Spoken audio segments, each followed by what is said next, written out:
नमस्कार। आज हम एक ऐसे विषय पर बात करने वाले हैं जिसके बारे में सोचना भी सच कहूं तो रोंगटे खड़े कर देता है। हमारी पृथ्वी, अंतरिक्ष में तैरता हुआ हमारा खूबसूरत नीला और हरा घर लगातार अपनी धुरी पर घूम रही है। लेकिन जरा एक सेकंड के लिए सोचिए, क्या हो अगर ब्रह्मांड का ये विशालकाय इंजन अचानक से काम करना ही बंद कर दे। आज हम इसी महाविनाशकारी लेकिन बेहद दिलचस्प घटना के वैज्ञानिक और भौगोलिक पहलुओं को डीकोड करने वाले हैं। अगर पृथ्वी अचानक घूमना बंद कर दे तो क्या होगा? सुनने में सवाल एकदम सीधा सा लगता है ना, लेकिन इसके परिणाम इतने प्रलयकारी होंगे कि बस यूं समझ लीजिए, मानव सभ्यता और जीवन का नामो निशान महज कुछ ही पलों में मिट जाएगा। ये कोई धीरे धीरे होने वाला बदलाव नहीं होगा।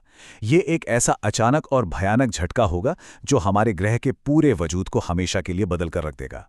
चलिए इस विनाश की स्केल को थोड़ा और गहराई से समझते हैं।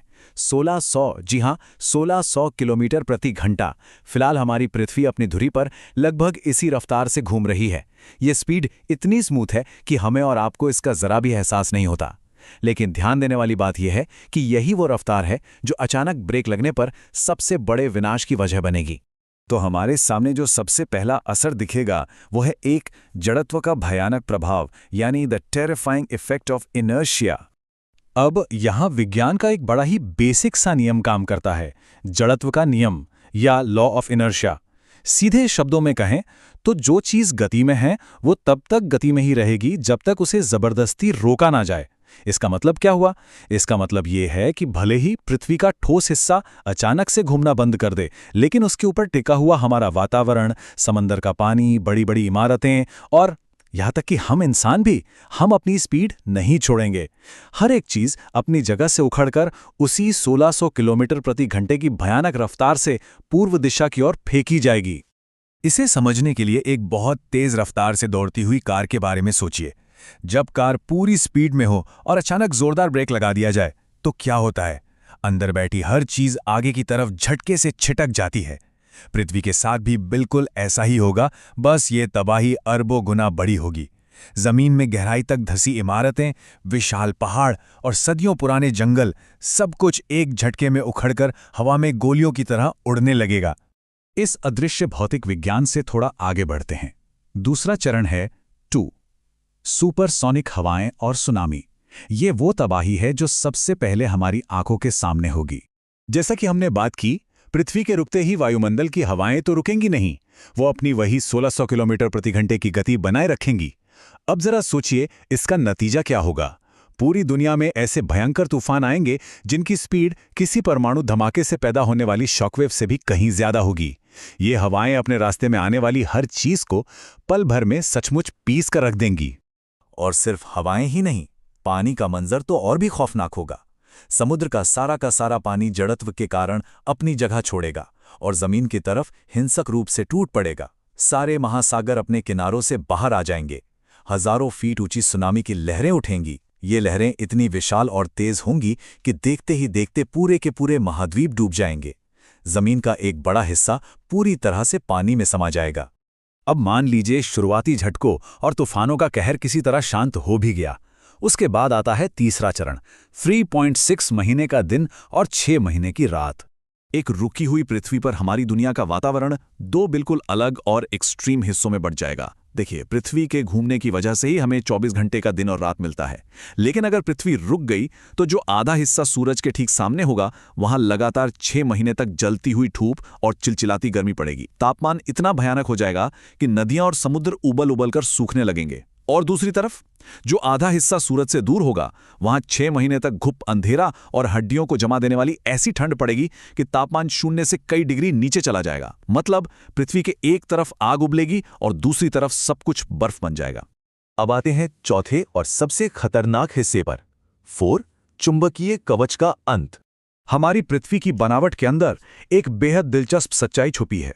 पृथ्वी के ठीक बीचों बीच यानी कोर में पिघला हुआ लोहा भरा है। जब हमारी पृथ्वी घूमती है तो इस पिघले हुए लोहे के घूमने से एक बहुत ही पावरफुल मैग्नेटिक फील्ड या चुंबकीय क्षेत्र पैदा होता है। ये क्षेत्र हमारे लिए एक अदृश्य सुरक्षा ढाल की तरह काम करता है, जो पूरे ग्रह को सूरज की जानलेवा रेडिएशन और खतरनाक कॉस्मिक किरणों से बचाता है। अब जाहिर है, पृथ्वी के रुकने का सीधा मतलब है इस जनरेटर का हमेशा के लिए रुक जाना। तो यहाँ समझने वाली सबसे अहम बात यह है कि घूर्णन रुकेगा तो ये सुरक्षात्मक चुंबकीय कवच भी पूरी तरह से खत्म हो जाएगा और इस ढाल के हटते ही सूरज की जहरीली और जानलेवा किरणें बिना किसी रुकावट के सीधे धरती की सतह पर पहुंचने लगेंगी। ये रेडिएशन इतना तेज और घातक होगा कि अगर शुरुआती तूफानों और सुनामी से कोई जीवन बच भी गया हो तो ये किरणें उस हर आखिरी कतरे को पूरी तरह से नष्ट कर देंगी। हमारी पृथ्वी पूरी तरह से बंजर और बेजान हो जाएगी। चलिए अब आगे बढ़ते हैं और देखते हैं कि ये सब हमारे ग्रह के भूगोल को कैसे बदल देगा। 5वां भाग 5 समुद्रों का बंटवारा और नया भूगोल। आज की तारीख में पृथ्वी के लगातार गोल घूमने के कारण एक सेंट्रीफ्यूगल फोर्स या केंद्रापसारक बल पैदा होता है, एक ऐसी शक्ति जो चीजों को बाहर की तरफ धकेलती है। यही वो फोर्स है जो समुद्र के ज्यादातर पानी को भूमध्य रेखा यानी इक्वेटर के पास समेट कर रखती है।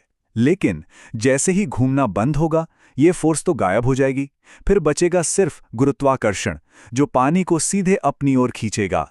इसका नतीजा ये होगा कि सारा का सारा पानी भूमध्य रेखा से खिसककर सीधे उत्तर और दक्षिण ध्रुवों की तरफ बहने लगेगा। अब जरा इस नई दुनिया के नक्शे की कल्पना कीजिए। पानी के ध्रुवों की तरफ खिंच जाने से पृथ्वी के ठीक बीचों बीच यानी भूमध्य रेखा के पास एक विशालकाय सूखा और निर्जन रेगिस्तानी महाद्वीप उभरकर सामने आएगा और इस नए विशाल रेगिस्तान के दोनों तरफ एक उत्तर में और एक दक्षिण में 2 बेहद विशालकाय महासागर बन जाएंगे। दुनिया का नया नक्शा कुछ ऐसा दिखेगा जिसे शायद हम और आप पहचान भी ना सकें। इस पूरी खौफनाक यात्रा के बाद अब हम अपने इस विश्लेषण के निष्कर्ष पर पहुंचते हैं, एक निर्जीव चट्टान। हमारे सोर्स मटेरियल की एक बहुत ही सटीक लाइन है जो इस पूरी डरावनी स्थिति का सार बयान करती है। हमारी हरी भरी धरती अंतरिक्ष में घूमता हुआ एक निर्जीव, पथरीला और खतरनाक गोला बनकर रह जाएगी। अगर हम इसे आसान शब्दों में समेटे तो पृथ्वी का अपनी धुरी पर घूमना सिर्फ कोई आम खगोलीय घटना नहीं है। सच तो यह है कि यही वो इकलौती शक्ति है जो हमें जिंदा रहने लायक एक सुरक्षित और संतुलित माहौल देती है। इसके रुकने का मतलब है सब कुछ का अंत। तो अगली बार जब आप सुबह सूरज को उगते या शाम को डूबते हुए देखें तो एक पल रुककर ये जरूर सोचिएगा कि हम इस लगातार घूमते हुए विशालकाय गोले के कितने आभारी हैं। क्या हमने कभी इस निरंतर गति और इसके महत्व को सच में महसूस किया है? इसी एक गहरे सवाल के साथ आज का ये विश्लेषण हम यही समाप्त करते हैं।